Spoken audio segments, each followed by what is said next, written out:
Bom, galera, o assunto hoje vai ser a base do futebol brasileiro.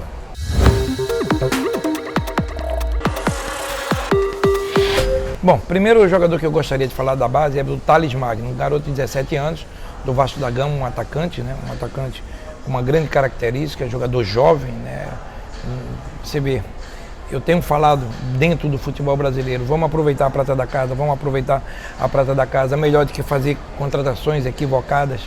E tá aí, eu acho que, e tampouco se pode colocar ainda responsabilidade grande nesse garoto. A responsabilidade ela tem que ter, porque ele joga no Vasco e ele está acostumado desde a base a jogar no Vasco da Gama. Ele sabe o que é o Vasco da Gama, mas é um belo jogador, é um jogador de futuro, tem demonstrado isso dentro das condições, né, que tem praticado no Sub-17. Eu vi alguns jogos dele na seleção brasileira, muito bem, um jogador alto, um jogador de área, um jogador que preocupa, né, o seu defensor. Tá aí uma grande revelação. Bom, agora vamos falar do Antony. O Antony eu conheço muito bem. Eu conheço bem porque eu estive no São Paulo ano passado, né, e aí você via a condição do Antony, o nível técnico, né, o jogador que é, né, um jogador rápido, veloz, um jogador inteligente, com a sua perna esquerda, trabalha do lado esquerdo, do lado direito, trabalha no meio também. É um jogador que pode não, está sendo a grande sensação desses garotos novos que surgiram do São Paulo, né? Um jogador que tem essa característica de levar para cima, é inteligente, tem uma visão de jogo extraordinária, e esse é um grande jogador, é uma grande revelação para o nosso futebol brasileiro também, o Antony. Bom, agora vamos falar de um jogador de velocidade, que é o PP do Grêmio, né? Um jogador que eu gosto muito, né? Joga dos dois lados do campo, principalmente do lado esquerdo, caindo para dentro, com velocidade. Renato aproveita muito bem isso, essa sua velocidade. É um jogador que também entra muito bem diagonal. Você vê que Renato tem preparado esse jogador, né? No caso do Cebolinha ser vendido, e às vezes joga os dois também, dependendo do jogo, né? O Renato, quando quer, né, que seja um Grêmio mais ofensivo, tem a opção de jogar com os dois. Mas é um jogador muito bom, um jogador de velocidade, jovem. Ainda alguns clubes já manifestaram interesse de fora em contratá-lo, né? Mas o Grêmio tem segurado bem, né? Essa é uma das grandes revelações, principalmente de referência de fundo de campo, de velocidade e de agressividade. Jogador que rompe, né, as defesas adversárias pela sua velocidade e pela sua habilidade também com a bola. Bom, João Pedro é daquelas revelações do Fluminense que, quando você vê assim, diz, pô, esse cara é um craque, esse garoto é um craque, né? Por tudo que tem apresentado, muito jovem, os gols que tem feito, né? A tranquilidade que ele tem dentro da área, realmente é um jogador que, além de fazer gol, também ele cria jogadas de gol, né? É muito inteligente, um garoto jovem, né? É como o Brasil está bem representado, né, com jogadores de frente, né? Como o Brasil está bem representado por essa qualidade de jogadores, né? Eu acho que é bom para o Tite. O Tite vai ter uma gama de fora esses daí, Vinícius Júnior, Rodrigo, é muita gente, David Nery, o Cebolinha, tanta gente boa, né? E esses que eu falei agora, né? Isso é muito bom para o futebol brasileiro. Eu acho que no mundo, poucas seleções do mundo têm tantas opções de qualidade na frente como o nosso treinador vai ter, o Tite. É claro que são muito jovens ainda, mas pensando no futuro, isso é muito bom para o futebol brasileiro. E esse jogador realmente é extraordinário. Esse jogador, eu acho que em pouco tempo vai chegar uma seleção brasileira. Bom, gente, agora eu queria falar de um assunto um pouco chato, mas a gente às vezes tem que falar, o futebol não é só alegria, é sobre a morte dos garotos do Ninho, né, do Urubu. Enfim, eu acho que tem um momento que tem que começar a tentar solucionar da melhor maneira possível. O maior problema disso tudo, se fala muito da família, olha, pouca gente sabe, quando aconteceu a morte do garoto, eu tive no hotel, tá? Eu tive no hotel dos garotos, eu conversei com alguns pais, né? Meu filho conhecia um dos garotos e eu fui com ele lá e eu vi toda a assistência que o Flamengo deu ao pai dos garotos, a toda uma família, né? Eu vi essa luta dos dirigentes do Flamengo, realmente é o mínimo que podia fazer, mas às vezes nem fazem, mas o Flamengo fez. Eu quero parabenizar em relação a isso. A morte aconteceu. Não tem dinheiro que pague morte de um filho. Não tem. Você botar 1 bilhão para cada um, não tem, amigo. É uma morte uma catástrofe que aconteceu, não adianta estar buscando culpados. Houve a culpa, né? Todo mundo sabe, né? Houve um erro, né? É como eu falo. Aí quando eu falo uma catástrofe, poderia ter evitado? Claro que sim. Mas também esse incêndio poderia ter acontecido de 8 horas da manhã, onde nenhum jogador estava dormindo no treinamento. Aconteceu 5 horas da manhã, enfim. Não vamos buscar culpados, a culpa houve, todo mundo sabe, o erro houve. Agora tentar solucionar também. Eu acho que o Flamengo se fala muito em contratações. Tentar solucionar da melhor maneira possível, com os pais, com os familiares. Agora eu queria fazer uma nota de que eu vi, e isso é uma afirmação minha, tá? Teve um pai de um garoto que me procurou.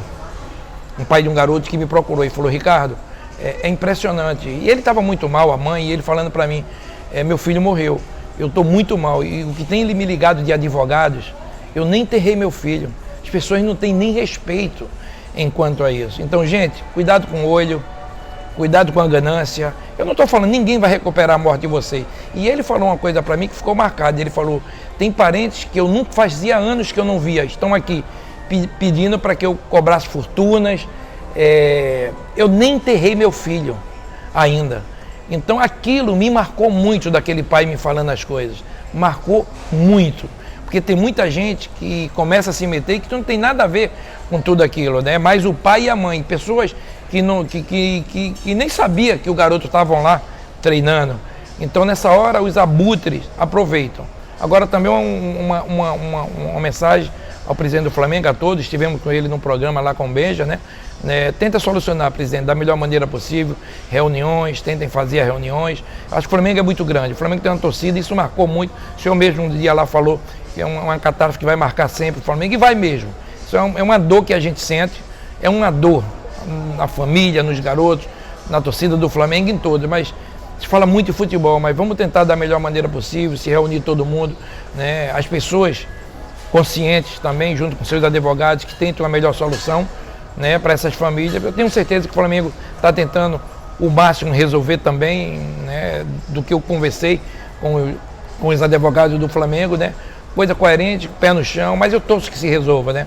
Para resolver o problema dessas famílias dentro de uma coerência geral, tanto de uma parte como da outra. Esse é o meu apelo que eu faço, porque aí tem uma torcida muito grande, talvez a maior torcida do Brasil, que é a torcida do Flamengo, né? E sente tudo isso. Eu tenho certeza que vocês também, os diretores do Flamengo, estão sentindo. E é como eu te falei, milhões e milhões, o que for pago, não reverte, não volta. Eles perderam a família, perderam seus filhos, perderam a esperança, perderam a vida, né? Um sonho de toda uma família, do jogador, né? Mas vamos tentar resolver, solucionar da melhor maneira possível. Esse é o meu apelo que eu faço, tanto o dirigente do Flamengo como os pais, né? De uma solução mais pacífica para todos. Bom, gente, eu falei dos garotos, né? Dos garotos que estão revelando hoje no futebol brasileiro. Agora vamos falar um pouco dos sub-40, sub-50, né? Meus amigos que estão brilhando fora de campo.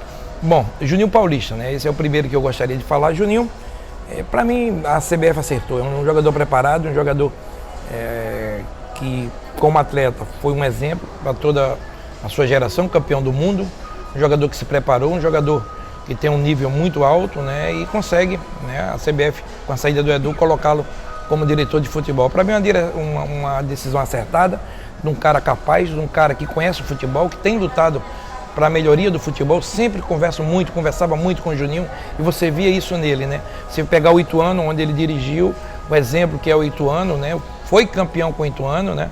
Esse ano subiu também, né? Hoje ele já não faz mais parte, ele é como diretor de futebol, né, da CBF. Mas um exemplo, eu acho que uma decisão acertada, um cara que é conhecido no mundo inteiro, teve na Espanha, teve na Inglaterra, né? E um jogador importante para nós, um jogador que quer o bem do futebol brasileiro. Uma decisão acertada da nossa CBF. Bom, e a chegada do Branco, para mim, uma acertadíssima, a sua volta à CBF. O Branco foi hoje ele é o diretor de futebol da base, ele ganhou tudo, quase tudo, quando teve na CBF como dirigente da sua primeira passagem, e volta agora com essa incumbência, né? Já ganhando, né, um torneio de Toulon, né? Isso é muito importante. Eu acho que a sua chegada é válida, agora ele tem que mexer muito. Eu falei para ele outro dia, conversando com ele, que aquele ano que passou, 5, 6, 10 anos atrás, tudo mudou. Mudou muito. O Brasil não atravessa um grande momento na sua base. O Brasil é eliminado de quase todas as competições que participou, né? O Brasil hoje está na Sub-17 disputando, né, disputar esse título, porque a Sub-17 vai ser no Brasil, senão a gente estaria fora desse Mundial. Realmente, as últimas competições da seleção brasileira da base tem sido um desastre, catastrófico. Então, eu acho que o Branco, nada melhor do que o Branco, conhecedor, um campeão mundial, né? Um cara realmente que tem uma cabeça boa, trabalha bem com essa garotada, que possa ajudar. Tem que mudar muita coisa, ele sabe disso, fazer um trabalho firme e forte, né? E como eu falei sempre, e eu acho que a base ela é fundamental. Uma coisa é você ter uma base no clube, na seleção brasileira tudo muda. Esses jogadores estão representando um país e não são só garotos não, são garotos, mas são homens também. O jogador de futebol ele se forma muito cedo pelos problemas familiares que tem. Muitos deles hoje são vendidos com 16, 17 anos. Só pode sair do Brasil com 18, mas são vendidos antes. Então eu acho que precisa ter uma consciência maior do que é representar a seleção brasileira para todos eles. Muitos deles hoje têm a fama que tem, é claro pela bola que conquistou, mas muito mais pela seleção brasileira. Então, parabéns Branco, parabéns Juninho. Bom, agora eu quero falar do meu amigo Juninho Pernambucano. Eu acho que tem tudo para fazer um grande trabalho. Primeiro o clube onde ele, para mim o maior ídolo, talvez mundial num clube, eu acho que com tanto título e do que foi o Lyon, é o Juninho Pernambucano. Eu acho que você ser campeão 7 vezes é muita coisa. O Lyon não era, quando a chegada dele lá, né, e alguns brasileiros, o Caçapa, alguns jogadores, não era nada. E esse crescimento ele houve com a chegada desses jogadores. Então, né, os últimos anos do Lyon é como eu te falo, de gestão. Se preocupou em quê? Vamos fazer o nosso estádio. Vamos pagar um pouco o preço de abdicar de algumas conquistas, mas a gente precisa fazer. E fez um belo estádio lindíssimo, né? Agora começa a remontar com a chegada de Juninho como diretor de futebol. Tem tudo para dar certo. Conhece o país, conhece Lyon muito bem, como ninguém, é respeitado no mundo inteiro, é respeitado em Lyon por tudo que conquistou. Estreia já ganhando de 3-0 do Mônaco fora de casa, né? Fez um belo jogo, o Lyon, e a gente espera um grande sucesso do Juninho, de toda a sua comissão técnica. O Juninho é aquele jogador capacitado. Tem um curso na CBF, né? E ele fez junto com o Raí de gestão internacional, né? Poucos jogadores no mundo têm esse curso, e principalmente brasileiro, e eles dois fizeram juntos, né? O Juninho tem muita capacidade, é muito inteligente e tem tudo para levar o Lyon ao seu patamar alto, né? Hoje disputa com o Paris Saint-Germain, que a gente sabe, o dinheiro é imenso, mas te digo uma coisa, dinheiro é importante, mas o Juninho sabe bem fazer isso. Esse grupo, o que foi conquistado na sua época, pode voltar a ser agora, porque o Lyon realmente começa com as suas contratações, saíram muitos jogadores, né? Mas ele, como eu falei com ele, está reconstruindo o Lyon. Se a torcida tiver paciência, o Lyon pode voltar a ser aquele grande Lyon de grandes conquistas. Difícil de fazer o que ele fez como jogador, mas de conquistar alguns títulos. Bom, em relação, já falei do Juninho, eu queria falar do Lyon sobre o Silvinho, né? Primeiro time a treinar, né? Teve com o Tite na seleção, um cara capacitado, conversei algumas vezes com ele, um cara muito bem informado do futebol brasileiro, mundial, ficou muito tempo lá fora, né? O Tite perdeu, ele sabe disso, uma pessoa importante para ele dentro da sua comissão técnica, mas o mundo eu acho que vai ganhar um grande treinador, um cara capacitado, um cara inteligente, trabalhou, né, em grandes clubes, né? Juninho confia nele, né? Juninho tinha alguns nomes, né? Falar muito em Fernando Diniz, nos dois, né? E eu acho que ele tem tudo para ser um grande treinador. Acho que o Silvinho vai aproveitar bem essa oportunidade. É como eu te falei, a torcida do Lyon precisa ter calma. É uma reconstrução. Até agora, o ano passado, fez um bom papel, mas vários jogadores foram vendidos, alguns contratados. Então precisa ter tranquilidade, calma, né? Esse ano é um ano de reconstrução, mas vai no caminho certo. Um jogador que conhece o Silvinho, futebol mundial, né, brasileiro, e que tem um respaldo do seu diretor de futebol. Tem tudo para ser essa grande aposta ser realidade. Eu acho que Juninho optou muito bem pela chegada do Silvinho no Lyon. Gente, tá vendo esse dedinho aqui? É a entrevista que eu fiz com o meu grande parceirozinho. Curtam. Valeu!